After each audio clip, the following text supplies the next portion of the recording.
Oh no, I got on the wrong train. Where am I going? A successful businessman, but despite his wealth, he still felt empty. But he did not expect to meet his ex-lover thanks to this.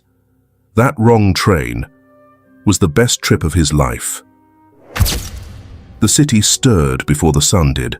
Skyscrapers blinked to life like cold metal giants stretching off sleep, and streets trembled under the weight of early footfalls and impatient horns. Adam Cole stood at Union Terminal, collar stiff, suitcase in hand, surrounded by the hum of a world that moved fast and without pause. He didn't look up when the announcement echoed overhead. Train 109 to Willow Creek, boarding at platform 7. He barely heard it. His Bluetooth crackled in one ear while his thumb fired off an email with the other.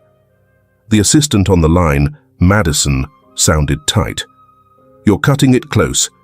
Mr. Hahn's flight lands in 2 hours. If you miss the window..." "I won't." Adam's voice was flat. "Tell them to hold the room for 30 minutes. You know they won't wait. Then they're not worth the investment." He hung up, eyes darting to the train doors ahead. Platform 7, right on time. Without a second glance, he boarded the nearest car. The doors hissed shut behind him. The train was wrong. He noticed it too late. There were no leather seats, no soft music, no fluorescent lights humming behind sleek paneling. Instead, the carriage smelled faintly of old pine and dust. The seats were upholstered in worn red fabric, and the windows rattled lightly with each jerk forward. He sat stiffly, blinking. This isn't the express line. Across from him, an elderly man in a thick wool coat was watching him, eyes kind, but alert. "Expecting the business class ride?" the man asked with a chuckle. Adam didn't answer. He glanced at his phone. No signal. He opened his calendar, then shut it. Numbers had ruled his life for years. Now, suddenly, time felt irrelevant. "This train's headed to Willow Creek," the old man offered. Adam blinked. "That's not where I'm going." "Well," the man said, folding his hands over a walking cane. "Sometimes the wrong train takes you to the right place." Adam scoffed, just barely. "I don't believe in destiny." The man smiled without arguing. "Didn't say you had to. Name's Henry, by the way." "Adam," he replied, almost automatically. The train gave a lurch, settling into a rhythm like an old song. Through the window, the skyline began to shrink, swallowed by the open arms of the countryside. Adam leaned his head back and closed his eyes. When he opened them, someone had sat beside him. A young man, shaggy hair, sketchbook in lap. His clothes were loose and stained with dried paint. "Nice coat," the guy said, nodding toward Adam's designer jacket.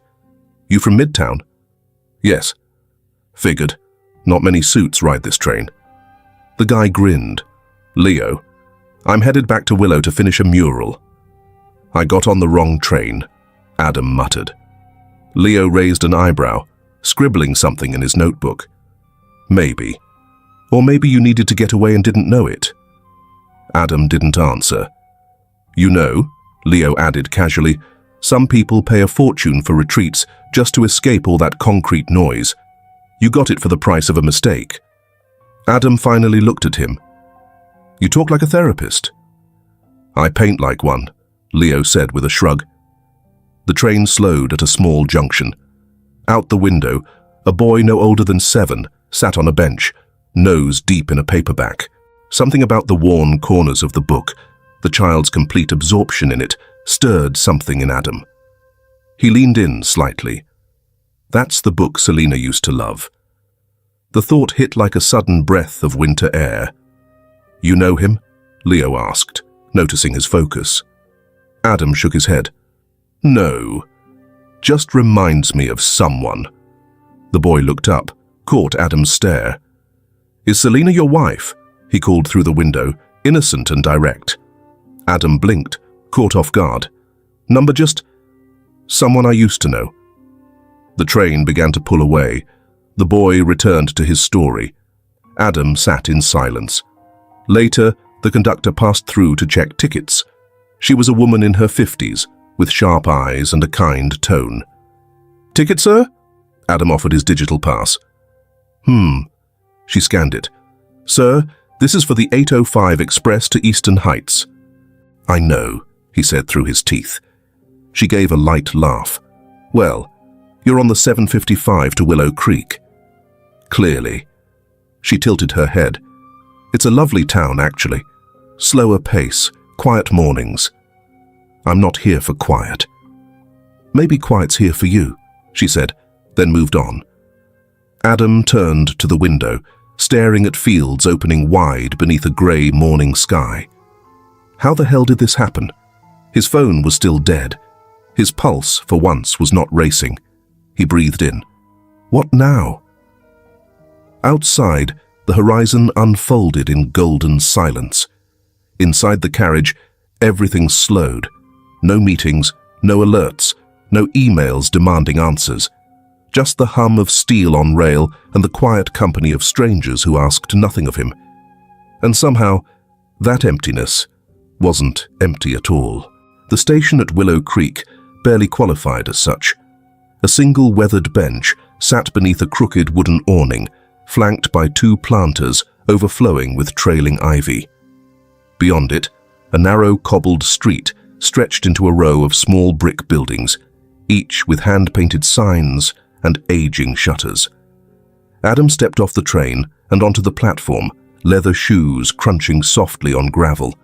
His coat, sleek and tailored, looked absurd here, like a silk tie at a bonfire. He scanned the platform for a service desk. There wasn't one, only an old man in a Navy conductor's cap, polishing his glasses with the hem of his shirt. Adam approached him, suitcase dragging lightly behind. "Excuse me, when's the next train back to the city?" The man squinted up at him. "You just got here?" "Yes, and I need to leave." "Well, son." He returned the glasses to his face, smirking gently. "That'd be tomorrow, 10:15 sharp, unless the cows block the tracks again." Adam blinked. "You're joking. Not about cows, no." The man extended a hand. "Dwight, welcome to Willow Creek." Adam didn't take it. He nodded curtly and turned away, scanning the street. No taxis, no cars. A cat darted between porch steps across the road. He checked his phone. Still no signal. Fantastic. The town looked like it hadn't updated since the 1950s. He walked past a barber pole, a closed bakery with a back at 2 sign, and a thrift shop where a mannequin wore a prom dress 3 decades out of date. Every door was painted differently. Soft blues, weathered reds, sunflower yellows, none matching, all charming in a way he hated admitting. Halfway down the block, he spotted it. Wren and Willow Cafe. A small hand-painted sign hung above the window, a pale green door beneath it. Through the glass, he saw wooden tables, old books stacked on ledges, and a woman wiping the counter. He stepped inside. A bell above the door jingled. The smell hit first, cinnamon and fresh bread. A young woman behind the register glanced up. She was maybe 20, wearing an apron dotted with flower smudges and a bright yellow headband. "Whoa," she said, blinking. "You're definitely not from around here." "Sharp eye." She grinned. "Well, we don't get a lot of suits unless it's funeral season." Adam exhaled. "I'm just looking for directions, or maybe somewhere with internet." "Internet?" She laughed. "Try the library, 2 blocks down, past the church. You'll know it by the smell of old paper and regret." He raised an eyebrow. "I'm Jenny, by the way," she added, still smiling. "You want coffee while you rethink your entire schedule?" He hesitated. "Black, no sugar." Jenny turned to pour. "You here for the weekend?" "I'm here by accident." "Well," she said over her shoulder, "Willow Creek's full of those." As she handed him the mug, the door behind the counter creaked open. A woman stepped out, carrying a crate of books. Adam's fingers froze around the ceramic. She didn't see him at first. She was focused on stacking the books on a shelf, her movements quiet and efficient. Her hair was darker now, pulled up in a loose knot. She wore no makeup, just jeans, boots, and a fitted grey sweater rolled at the sleeves. Selina Morgan. She turned, and their eyes met. For a moment, time refused to move. The cafe faded. The clinking mugs, the bell above the door, the voice of Jenny offering banana bread samples, all dissolved into silence. Her expression didn't change. No gasp, no smile, no raised brows. Just a slow blink. Then she set the final book down. Adam cleared his throat. "We know each other, right?" Selina tilted her head, almost imperceptibly. "Not everyone forgets that easily," she said. Her voice was exactly the same. Lower than most women's, slightly raspy, like leaves brushing over stone. Jenny glanced between them, eyebrows raised. "I'll, go check on the cinnamon rolls." She vanished into the kitchen. Selina didn't move closer. Adam took one step forward, then thought better of it. "I didn't know you were here," he said. "You wouldn't." There was no malice in it, just a fact. Adam nodded slowly. "You run this place." "I own it." "That makes sense." Selina folded her arms. "Why are you in Willow Creek, Adam?" "Wrong train." Her lips twitched. Almost a smile. Almost. "That sounds about right." "I didn't mean to." "I know," she cut in gently. "You never meant to." He swallowed. Something tightened behind his ribs. A soft thud came from the kitchen. Jenny's muffled curse followed. Selina turned toward the sound, then looked back at him. "You should finish your coffee," she said. "It's a long walk to the library." And then she walked past him, calm, unhurried, and disappeared through the kitchen door. Outside, Adam stood for a while on the cobblestone sidewalk, steam curling from his paper cup. He hadn't taken a sip. Across the street, an old toy store displayed a tiny pair of red shoes in the window. Child-sized, scuffed. He stared at them longer than he meant to. Behind the glass, a woman lifted her toddler onto her hip. The child's laugh echoed faintly into the street. Adam blinked and turned away. The town smelled of wood smoke and lavender. A breeze stirred the chimes above the cafe door. And somewhere inside, behind an old oak counter, was a woman who used to know everything about him, and maybe still did. Let's play a little game with the people who only read the comments. Type pizza in the comments. Only those who read this far will get it. Now, let's continue the story. Morning light filtered through the cafe windows in long, angled stripes. Dust danced lazily above the wooden floorboards, stirred by the quiet rhythm of footsteps and the occasional scrape of a chair leg. Outside, birdsong fluttered in and out with the breeze, carrying with it the scent of warm cinnamon. Adam was still there. He sat at the corner table now, fingers wrapped around a cooling mug. He hadn't touched the coffee. His suitcase sat at his feet, like a reminder of a life waiting elsewhere. Selina moved behind the counter, folding dish towels, checking the register. Efficient. Composed. If she felt anything, it didn't show. "Refill?" she asked without looking at him. He hesitated. "Sure." She poured without flourish, setting the pot down with a soft clink. Then she turned to wipe down a tray, her body angled away like a door slightly ajar, but not open. Adam tried to find his voice. "You kept the name," he said. Selina glanced over her shoulder. "What name?" "Wren and Willow. That was what you used to say, remember? If you ever opened a place. Something small. Something kind." She paused for a second, then resumed wiping. "Some things stick," she said. There was a silence. Not cold, not warm, just waited. The bell above the door jingled. An elderly woman shuffled in, her cane tapping against the floor in a familiar rhythm. "Morning, Lena," she chirped. "That banana bread still warm?" Selina's face softened. "Fresh out of the oven, Agnes. Want your usual table?" "You know me." The woman beamed, then turned to look at Adam. Her eyes narrowed, curious.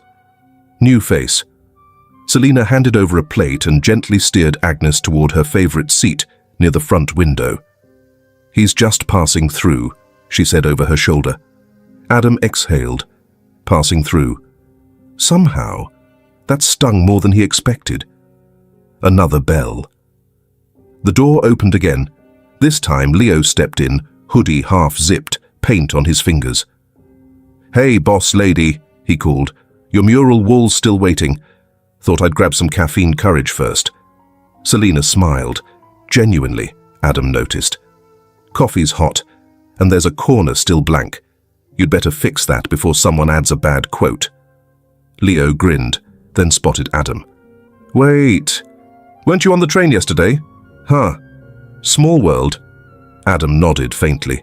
"Seems smaller by the minute." Leo poured himself a cup and took it to the window seat beside Agnes.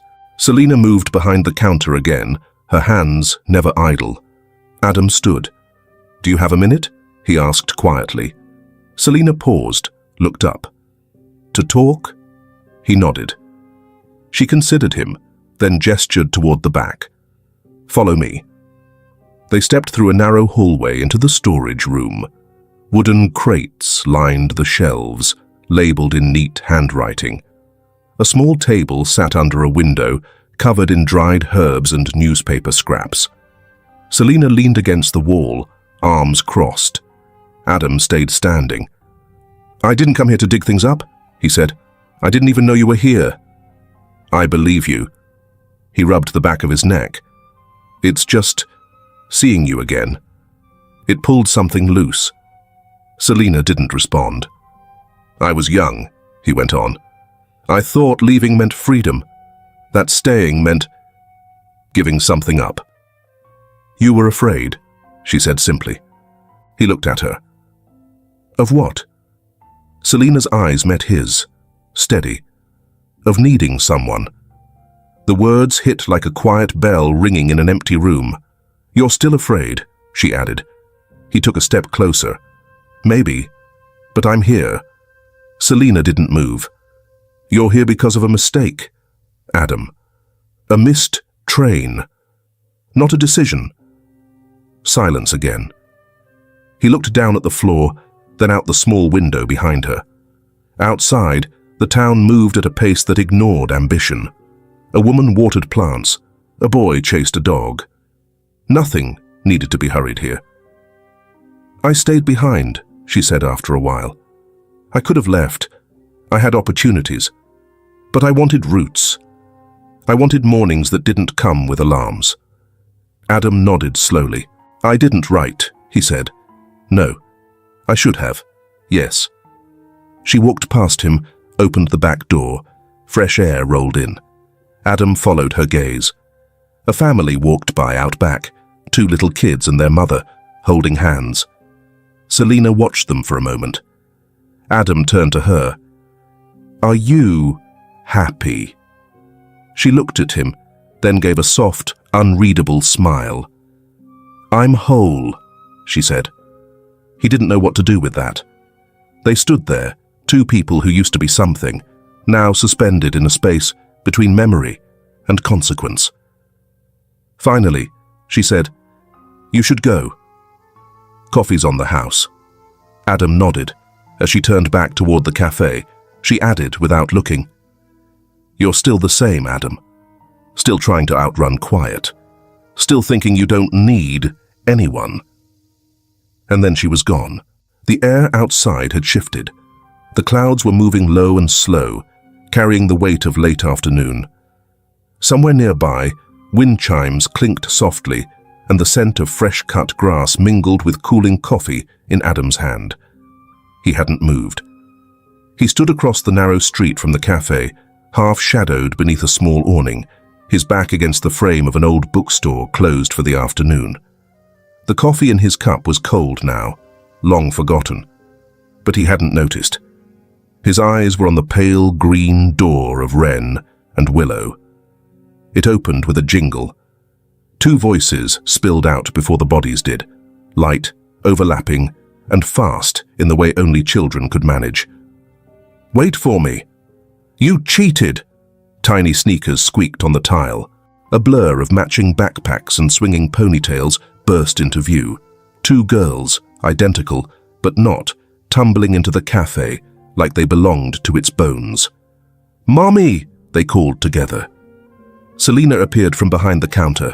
She was laughing, not politely, not cautiously. A real, belly-deep sound Adam hadn't heard from her in years.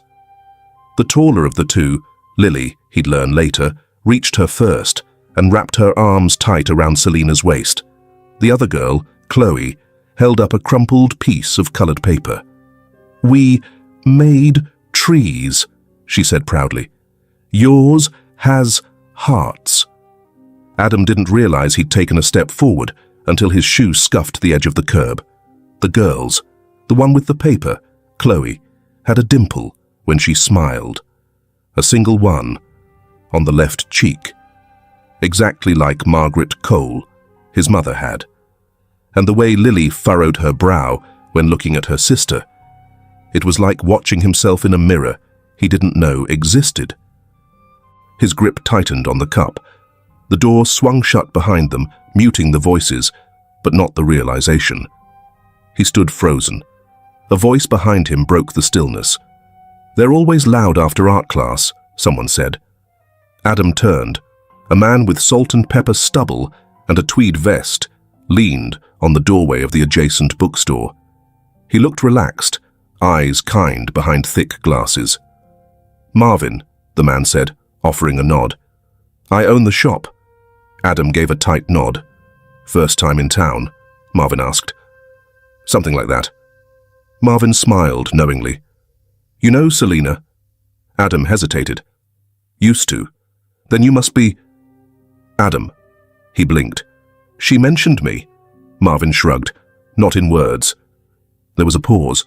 Marvin's gaze followed Adam's toward the cafe window, where the girls now sat at a table, munching muffins with abandon. "They're good kids," Marvin said. "Polite, smart. Selina's done right by them." Adam didn't answer. His thoughts were tangled and loud. "They have their father's eyes," Marvin added casually. "At least that's what people say." Adam's heart thumped once, loud and uneven. Inside, Chloe turned toward the window. Her gaze met his. Her head tilted. "Mommy," she said, mouth forming the words clearly through the glass. "Why is that man staring at us?" Selina looked up. Their eyes locked again. He didn't blink, didn't move. Selina rose slowly, whispered something to the girls. Then, without a coat or a sigh, she stepped out the cafe door and walked across the street. Adam straightened instinctively. She stopped in front of him, arms crossed. Calm, prepared, like she'd been expecting this since the moment he reappeared. "You're still here," she said. "I was leaving," Adam replied. "Then they came running in." Selina said nothing. "They look like you," he added. "They're mine," she said quietly. "I know," he said. "How old are they?" Selina's lips pressed into a line. "Old enough." "Selina?" "They're not yours, Adam." The words were soft, measured. He didn't believe her. She knew it. Behind her, the girls giggled. Chloe's face lit up in that way kids do when they're lost in muffins and safety. Lily kicked her feet beneath the table. Adam stared, hard. "The one on the left has my mother's dimple," he said. Selina's shoulders shifted, barely. "That's coincidence," she replied. "You don't believe that?" She didn't answer. He let the silence settle. It stretched, tugged, trembled with something unsaid. "You could have told me," he said finally. Selina met his gaze. Her voice was calm. "You didn't stay, Adam. You didn't ask. You didn't write. You made a choice. I didn't know I was choosing. But you did, she cut in. You chose not to know. The girls laughed again, louder now. Adam looked down at the coffee in his hand. The cup had collapsed slightly from his grip. A slow drip ran down the side, landed on the toe of his shoe. I didn't come to find this, he said quietly. I know. I don't even know what to do with it. Selina sighed, but it wasn't bitter. You don't have to do anything, she said. They're happy. They have everything they need. Do they know? No, she said. Not yet. He nodded. The wind picked up again. A wind chime from the bookstore clinked gently behind them. Will you tell them? Selina looked back at the cafe. Her eyes softened, but her jaw held firm. When it's time. Then she turned to go. Selina. She stopped. I'm not the same man I was. She looked back at him. Her voice was quiet. Then don't prove me wrong. And she walked away. Adam stood still. The door closed behind her. His coffee cup slipped from his hand and landed softly on the sidewalk. He didn't notice. The sun dipped behind the hills like it had nowhere else to be. The sky held onto a soft indigo hue, stretched thin over rooftops and telephone wires. The streets of Willow Creek exhaled with the quiet relief of evening, warm porch lights flickering on one by one. Adam sat on the edge of the narrow bed in room 2 of Claire's guest house, a creaky, white-painted inn tucked between the bakery and the church. The room smelled faintly of cedar and something floral. Maybe the potpourri in the glass bowl by the window. Maybe the past. He had unpacked nothing. The suitcase stood open, but untouched on the bench at the foot of the bed. His coat was draped over the back of the wooden chair. His phone, face down on the nightstand, had stopped vibrating hours ago. Emails, calendar alerts, messages from Madison, probably escalating from polite concern to corporate panic. He picked it up now and opened his inbox. There were 27 unread emails, one flagged as URGENT. Adam stared at the subject line for a long while. Then, without thinking much, he opened a blank reply and typed 3 words, reschedule, indefinitely. He hit send. The screen dimmed. He placed the phone back down, screen side down again. From the hallway, he heard a floorboard creak, the distant clink of Mrs. Claire setting her teacup into the sink, a voice murmuring from the small TV in the parlor, the kind of silence you only noticed once you stopped trying to escape it. He stood, walked toward the window. Outside, a single lamp cast a golden circle onto the sidewalk. The light flickered, like it was tired too. Across the street, the windows of Wren and Willow Cafe glowed gently. Inside, Selina moved like a shadow, clearing plates, wiping tables, switching off the lights one by one. She didn't glance out the window, didn't look for him. He didn't expect her to. He watched her for a while anyway. Later, Adam sat on the front porch of the inn, arms resting on the rails, a paper cup of warm tea in his hands. It wasn't coffee. It wasn't anything he'd usually drink, but it was here, and it was quiet. A rustle from the porch swing drew his attention. An old man, slightly stooped, with sharp grey eyes and a wool cap pulled low, took a slow seat beside him. He pulled out a tin of tobacco, lit a small pipe with practiced fingers. "Mind if I sit?" the man asked, though he already had. Adam shook his head. "Tom," the man said, offering his hand. Adam took it. "Adam. You staying a while?" "I don't know yet." Tom puffed on his pipe. The smoke curled around them, sweet and earthy. "I taught art at the school here for 30 years, Tom said. "Retired a decade ago, but I still drop by the community center. Selina teaches the Saturday classes now." Adam blinked. "She teaches art. Has for years. Runs the kids' group too. Good with them. Firm but gentle." Tom tilted his head toward Adam. "You know her?" Adam stared out at the road. "I did. A long time ago." Tom nodded. Still does, looks like. There was no accusation in his voice, just truth hanging lightly between them. Tom reached into his coat pocket, pulled out a folded paper slip and handed it over. "They're holding an open studio tomorrow morning," he said. "Kids mostly, but they like visitors. Parents sometimes join. Or whoever wants to sit and draw badly for an hour." Adam chuckled softly, almost surprised by the sound of it. "I can't draw." "Neither can most of them." Tom shrugged. "That's not the point." Adam unfolded the paper. Willow Creek Community Center, Saturday morning art, 9 a.m. "I'll think about it." Tom stood, tapping his pipe out carefully against the railing. "You look like a man who hasn't been still in a long time," he said. "Careful. This place tends to make people notice what they've been out running." He nodded once, then disappeared into the hallway with a soft creak of wood. Sometime after midnight, Adam couldn't sleep.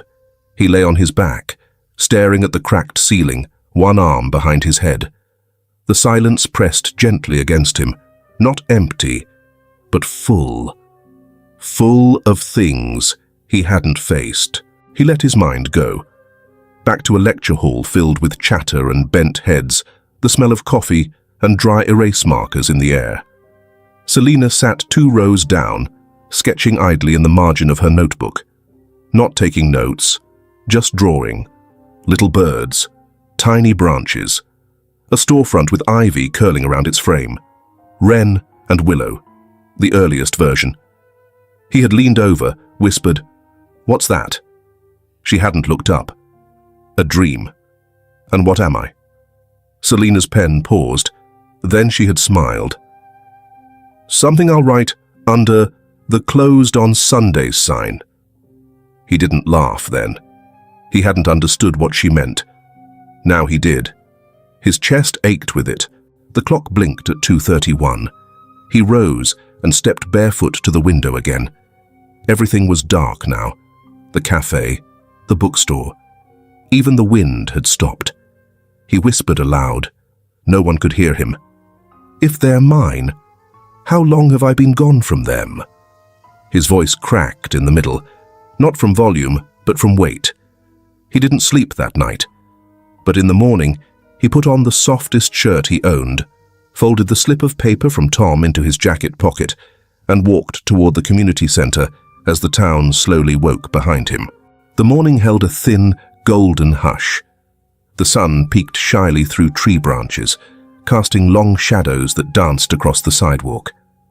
Birds dipped low between the rooftops, and the town stirred as if waking from a dream it didn't want to end. Adam walked without direction. He passed the barber shop, the hardware store, the tiny library with its peeling white shutters. Children's chalk drawings still lingered faintly on the pavement. Flowers, stars, the word hope in block letters. He stopped to stare at it, just for a second. He turned the corner near the bakery and froze. Selina stood at the counter just inside, laughing. Lily and Chloe were crouched by the display case, arguing over scones. The girls moved like sunlight, bright, unpredictable, loud in all the best ways. Selina, dressed in a blue jacket and jeans, had her hair loosely pinned, a bit of flour dusting her shoulder. Adam watched from outside, not hidden, but distant, like a man looking into someone else's life. "You okay, sir?" asked a voice beside him. He turned to see a bakery assistant in a white apron, holding a tray of fresh baguettes. "You're staring," she said gently. Adam gave a faint smile. "I know." The girl smiled back, offered him a croissant. "On the house. It's that kind of day." He took it, not hungry, but grateful. "Thanks." 15 minutes later, the scene shifted. Selina wheeled a small vintage bike out from the bakery's side alley, Chloe perched on the back rack, Lily walking beside. The girls held paper bags of pastries. Then came the soft click of a problem. The chain slipped, the pedal ground loosely. Selina sighed, crouched beside it, already pulling her sleeve over her hand to tug at the greasy chain. Adam approached slowly. He stopped beside her. "You still don't carry tools," he said quietly. Selina glanced up, not startled. "You still try to fix things with your hands?" He shrugged. "Only when it matters." She stepped back wordlessly, letting him kneel down. Chloe leaned over his shoulder, fascinated. "Is it broken forever?" she asked. "Nothing's forever," Adam replied, wiping his fingers. "It's just stuck." "Like Mommy's music box?" Lily asked from behind. Selina glanced over at Adam. He smiled softly, but didn't say more. The chain clicked back into place. He stood and rolled the bike forward once. Smooth again. Selina offered him a clean napkin from her bag. "Thanks." He wiped his hands slowly. "You're welcome." The four of them began walking, the bike now a quiet companion between Adam and Selina, Chloe still riding and humming off-key. Lily skipped ahead, her backpack bouncing. For a while, no one spoke. Then Chloe turned her head. "Are you Mommy's old friend?" Adam hesitated. "Yeah, something like that." Lily stopped walking, looked at him hard. "You look like the man in Mommy's photo box." Selina's steps slowed. She didn't turn around, but she didn't deny it either. Before Adam could speak, a voice called from across the street. "Selina, that you?" A tall, sharp-eyed woman with curly brown hair and a red scarf crossed the road, holding a bouquet of wildflowers. "Clara," Selina said warmly. "It's been forever." Clara looked at Adam, then at the girls, and raised her brows. "So this is that Adam?" Selina chuckled lightly. "He's just visiting." Clara offered her hand. "Well, I've heard things. Good things. Mostly."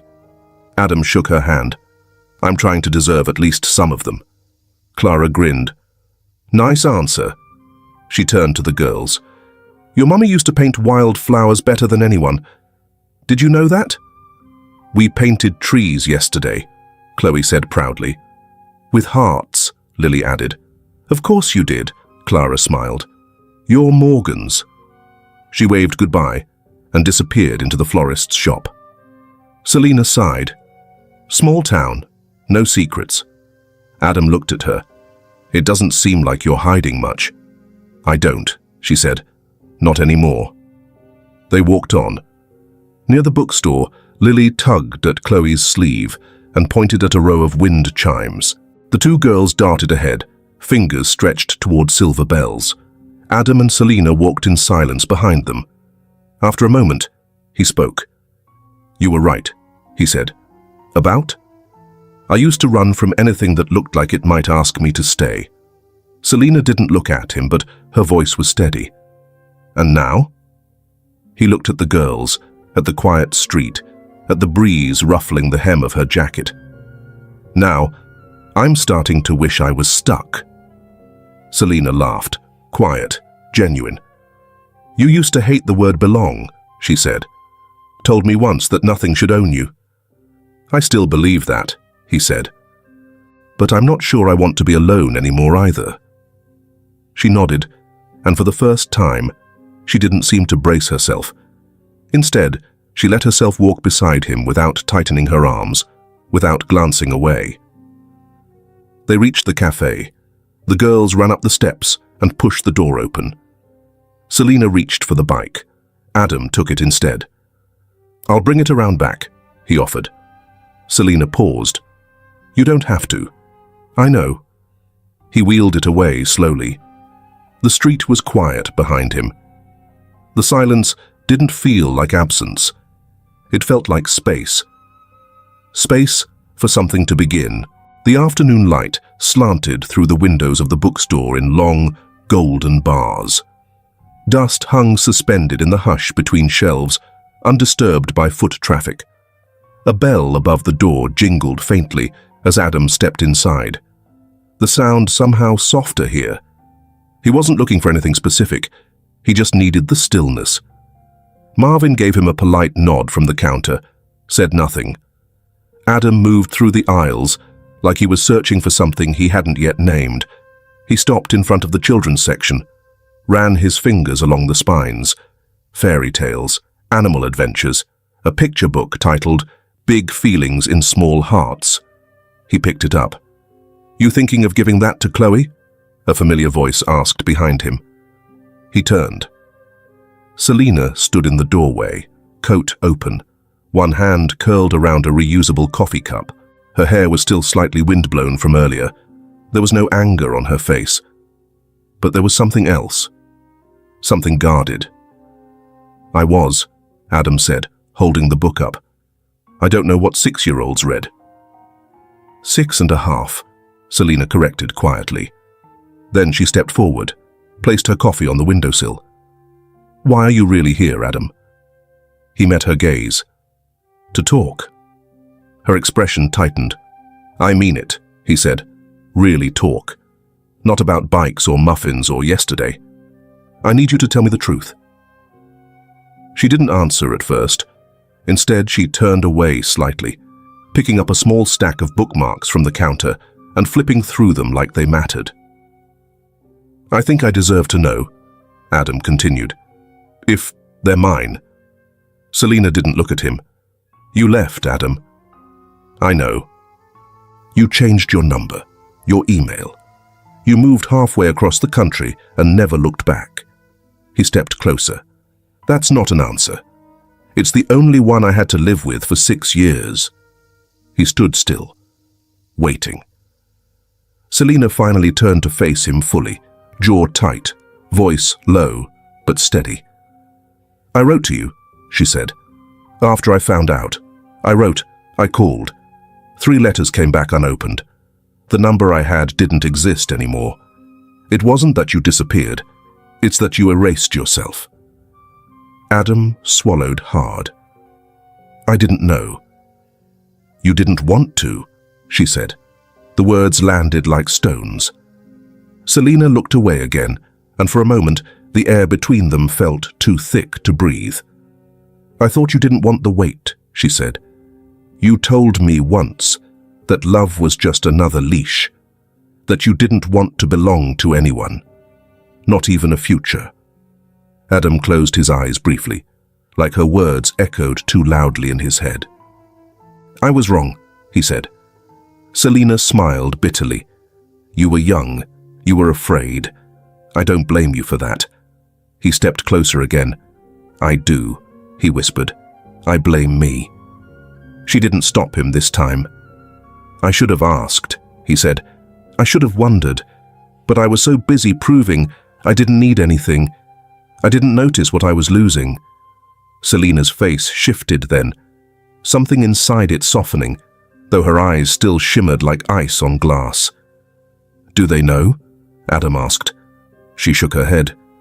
"Not yet." "Why?"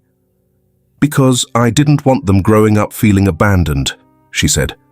"So I told them their father was someone I once loved, and that he was far away, and that it didn't mean he didn't care." Adam looked down. "I didn't care," he said. "Not until I saw them." Selina didn't move. "And now?" she asked. "Now I can't stop," he whispered. There was silence. Then she reached into her coat pocket and pulled out something folded, a drawing, crumpled slightly at the corners. She held it out. He took it, opened it carefully. A crayon picture. 2 girls, smiling, holding hands with a woman who looked like Selina. A man stood at the edge of the paper, half colored in, just outside the doorway of a little house. His face was blank. No features. Just a space. "They drew this last week," Selina said. "Chloe said he felt familiar, but she couldn't name him." Adam's throat closed. His fingers tightened on the paper. And then, quietly, without warning, his eyes filled. He turned slightly, blinking hard, but the tears came anyway. Not loud, not messy. Just real. Like a dam cracking after years of pretending it didn't exist. Selina didn't speak. She didn't touch him. But she didn't walk away either. He looked back up at her through blurry eyes. "I'm sorry," he said, "for everything. For not being the man you needed me to be. For not even trying." She nodded, slowly. "You can't undo time, Adam." "I know. But you're here now." He met her gaze. "Does that count?" Selina breathed out, slow and long. Then finally she said, "I don't know. But maybe it's not too late to find out." She picked up her coffee, walked past him, paused at the door. "I'm picking them up from art class at 4, she said without turning around. "If you want to come." Then she pushed the door open and stepped into the golden afternoon light. Adam stood alone in the quiet bookstore, holding the crayon drawing like it was the most fragile thing he'd ever touched. And now, he didn't feel erased. He felt seen. The sky was the kind of soft blue that made everything below it seem slower. A breeze ran lazy fingers through the trees lining the park, carrying the sound of kids laughing, sneakers pounding against grass, and the occasional bark from a dog chasing nothing at all. Adam stood, awkwardly at the edge of the soccer field, hands in his pockets. Chloe spotted him first. She waved both arms like she was trying to signal an airplane. "You came." "I said I would," Adam replied, walking over. She tossed him a ball without warning. It bounced off his thigh and rolled away. "You're supposed to catch it," she giggled. "I never said I was any good." Chloe tilted her head. "Mum said you used to be on a team." Adam raised an eyebrow toward Selina, who sat on a bench nearby with a book in her lap. "She exaggerates," he called. Selina didn't look up, just smiled faintly. Soon enough, Chloe had him in goal. She lined up pine cones as makeshift posts and gave him serious instructions. "No blocking with hands. You're a goal person, not a goalie." Adam crouched, bemused. "Is that an official rule?" "Yep," she kicked. The ball rolled gently past his foot. She screamed in delight anyway. From the corner of his eye, he saw Lily sitting under a nearby tree, a sketch pad resting on her knees. She wasn't watching the game. She was drawing. Adam stepped away from the field after a few more rounds and walked over to her. He stood quietly for a moment. "What are you working on?" Lily didn't answer at first. Then, without looking up, she said, "Trees." He sat beside her, not too close. "Mind if I draw something too?" Lily handed him a crayon without a word. He took it like it might break in his hand. "I'm not good at this." "That's okay," she said. "You don't have to be." He glanced over. Her trees had faces, gentle, sleepy eyes, and wide, leafy arms. They look friendly. "They're not afraid of storms," she said simply. Adam's throat tightened. "That's a good thing to be." She looked at him then, eyes serious. "Are you afraid of storms?" He paused. "I used to be. I think I'm trying not to be anymore." They sat in silence, coloring. Later, at Selina's house, Chloe fell asleep curled on the couch, her soccer ball still clutched under one arm. Lily and Adam sat at the kitchen table, working on puzzles. Selina had gone upstairs to put away laundry. The evening light slanted across the room in quiet gold. Lily was unusually quiet.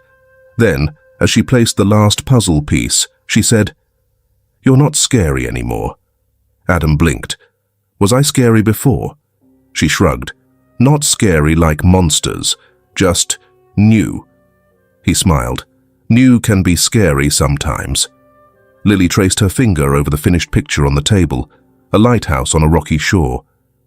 "Do you know what daddies do?" she asked softly. Adam set down his cup. "Some things. Not all. They carry heavy things, and they help with scary dreams." He nodded slowly. "Yeah, I think that's right." She looked up at him. Her voice was barely a whisper. "If I called you Dad, would that be okay?" Adam couldn't speak. His chest clenched, as if every answer he'd never given, every letter he hadn't read, Every moment he'd missed was sitting right there in her eyes. He swallowed, once, twice. Then he nodded, and the tears came, quiet again, just like before. He reached for her hand, held it. That would be more than okay. Lily leaned into his side, not tightly, not all at once, but enough. And she didn't let go. Selina stood in the doorway, a laundry basket in her arms. She'd heard it all, but she didn't speak. She just watched and smiled. The clouds moved in low that morning, folding the sky into quiet grey. The breeze had lost its sweetness, carrying instead the faint smell of wet concrete and morning newsprint. From somewhere down the block, the hollow clang of a screen door echoed, followed by the hum of a delivery truck pulling away. Adam's phone rang. He stared at the screen for a long second before answering. "Madison," he said, already knowing. "You need to come back," she said without preamble. "Now." "What happened?" "You've been spotted. There's a photo, some local blog. You and 2 kids outside the cafe. It went viral overnight." Adam rubbed the back of his neck. So Tech Press just ran a headline. "Billionaire CEO disappears with secret family. Stock dropped 4% in the last hour. Investors are panicking. Legal is already drafting statements." He closed his eyes. And Madison's voice dropped lower. "If you don't put out the fire, someone else will, and they'll light the match with your name." Adam stood in the center of the guest house room. Same bed, same suitcase half open. But now, it all felt smaller. "Send me the photo," he said quietly. Selina opened the door without a word. Her eyes were sharp, unforgiving. She held up her phone, already showing him the image. It was them, Selina, Lily, Chloe, and Adam, mid-laugh outside the cafe. Chloe had frosting on her nose. Lily's hand was in his. "You said no one knew," she said. "I didn't," he answered. "They do now." He stepped inside slowly, closing the door behind him. "Selina, I told you I don't care about your past or your money, but I do care about them." Her voice cracked. "I will not let my girls become a headline." Adam's voice was tight. "I didn't leak anything." "But you being here is enough, isn't it?" she said. "You don't get to walk in and bring the world with you." He stood silent. "I've kept their life quiet, safe. I built this town around their childhood like a fence." "I didn't mean for this to happen." She shook her head. "But it did, and you still don't know if you're staying." He hesitated. "I do know." That stopped her.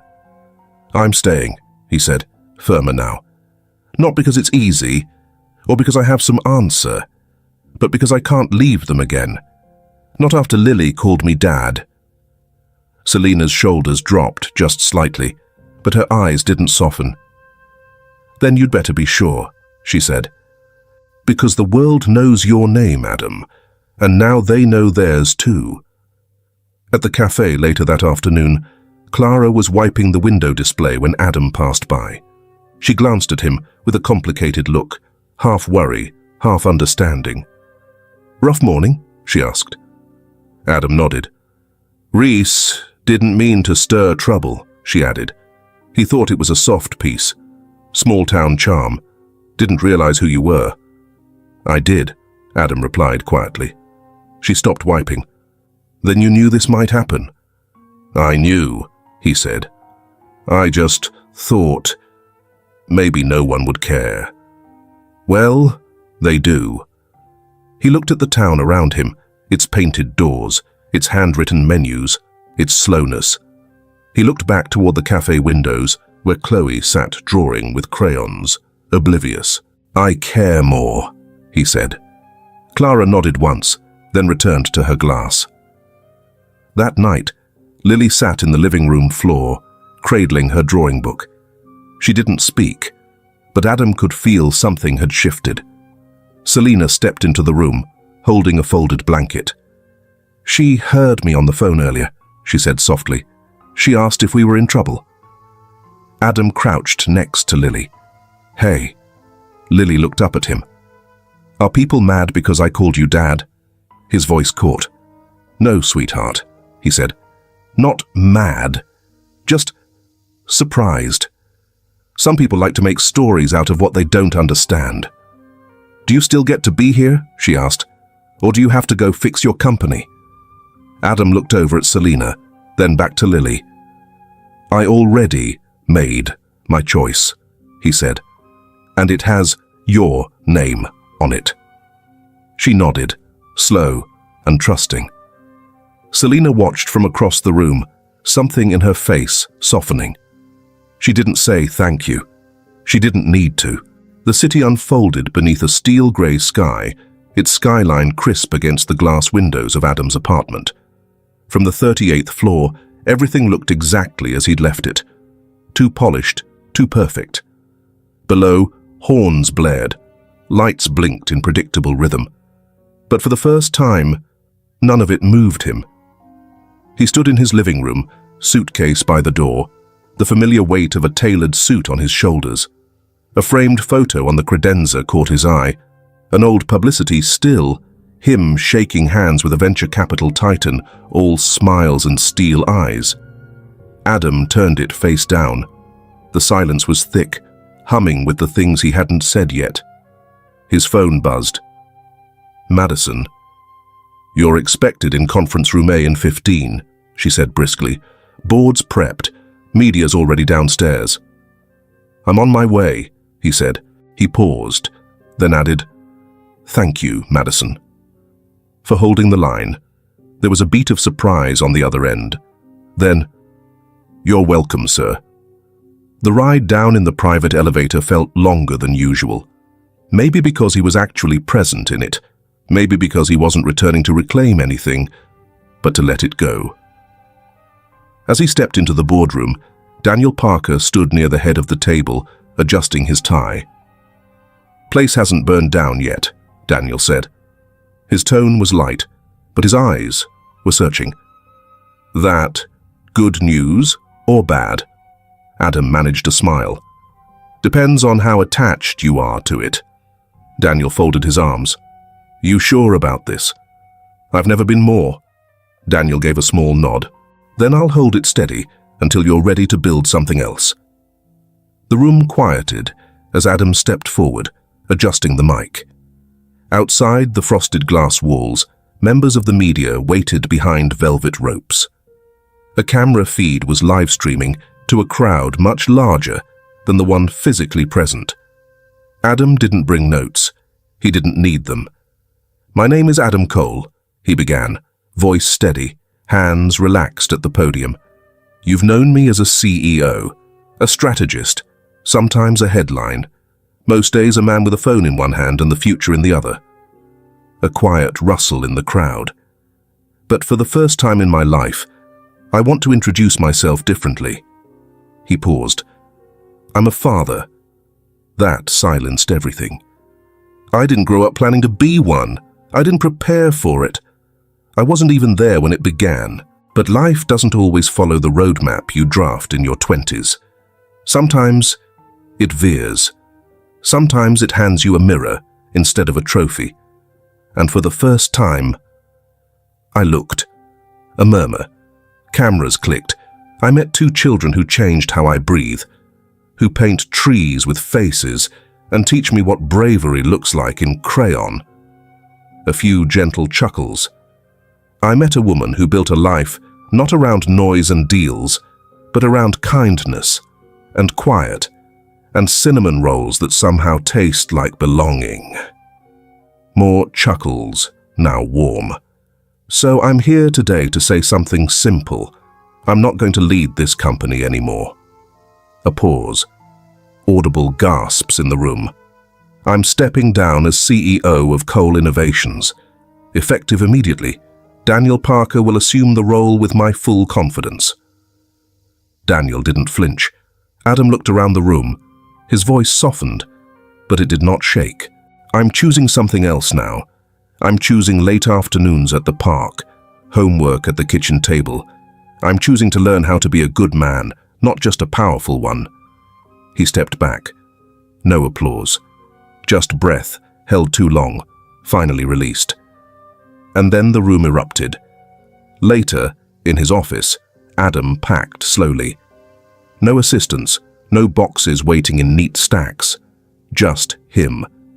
He slipped Lily's crayon drawing into a leather folder, folded a soft blue scarf Chloe had left behind during one of their video calls that week.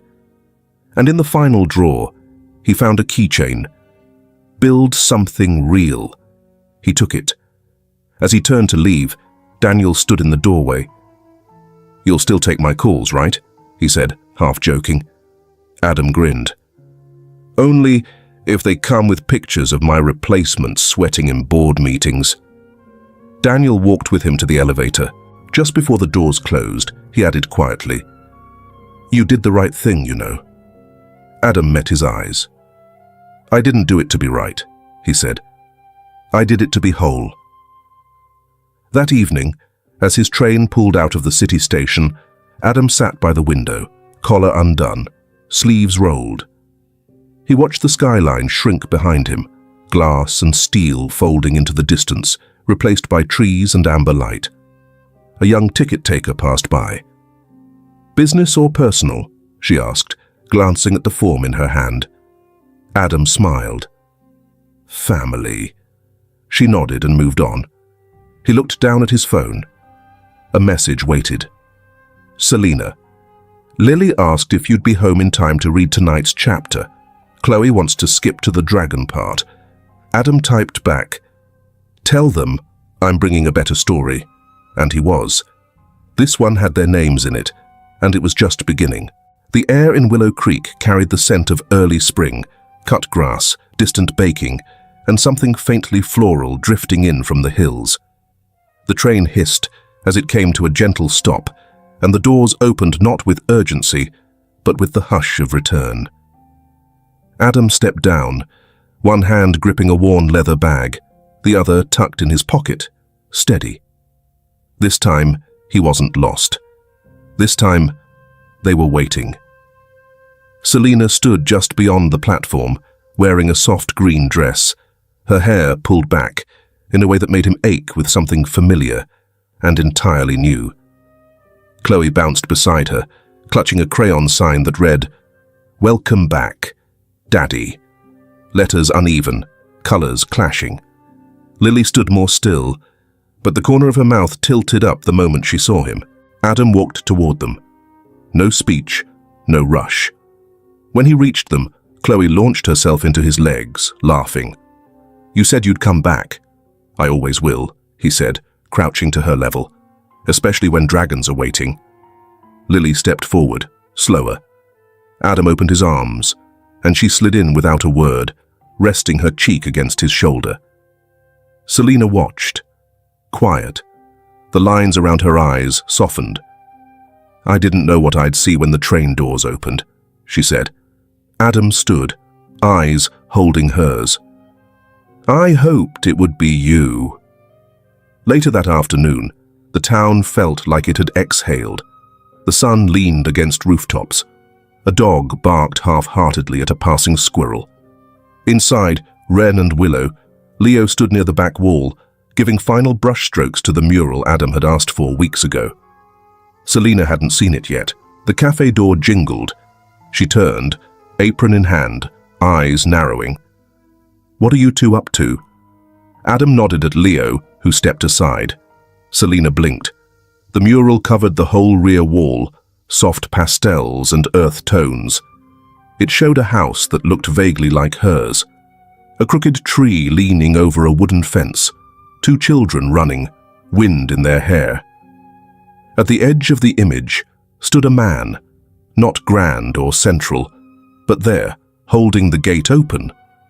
Adam said nothing. He didn't need to. Selena stepped closer, fingers brushing over the painted bark. "Who asked you to do this?" she murmured. Leo shrugged. He just said, "Make it honest." She turned toward Adam, lips parted. "Why?" Adam pulled something from his pocket, a small wooden box. Simple, smooth, well worn around the edges, like something carried for months before being handed over. "I never knew where I belonged," he said. "I kept thinking it had to be somewhere high or loud or impossible." He opened the box. Inside, a ring. Not flashy, not cold, just one small round diamond set into a band that looked strong enough to last. "But it's here," he said, "next to the sound of your laugh, in Chloe's drawings and Lily's quiet nods, in this place that doesn't need me to be anything but theirs." Selina's throat worked once. "Adam." He stepped forward. "I'm not asking to rewrite the past. I'm asking to stay for everything after it." Silence. And then the smallest, realest smile broke across her face. "You're sure?" she asked. "I'm tired of not being," he answered. She closed the box, keeping her fingers on his. "Okay." At the doorway, two small heads peeked in. "Did she say yes?" Chloe yelled. Selina turned. She did. The girls whooped. Chloe ran inside. Lily followed, slower but beaming. They hugged him at once, tight, unscripted. That evening, the four of them sat on the porch steps, eating dinner from mismatched plates and watching the sky turn lavender. Tom passed by with his usual evening stroll, tapping his cane twice on the stones. He tipped his hat toward Adam. "So, you stayed?" Adam nodded. "I did." Tom grinned. "Good. Some people only get one real stop in life. Most miss it." Adam looked at Selina, at the girls, curled on either side of him. "I almost did." Tom walked on. Inside, after the girls fell asleep, one tucked into a nest of blankets, the other holding a book she never finished, Adam stood in the doorway of their room, just watching. Selina came up behind him. "They love you." "I'm beginning to love myself," he whispered. She slid her hand into his. They stood there, together, in the hush of a house that now held their name in it. Adam pressed a kiss to her hair, and then, quiet but certain, he said, "That wrong train." He paused, voice almost a breath. "Was the rightest journey of my life." What did you think of Adam's journey? Was his choice to leave behind power for love one you could imagine making yourself?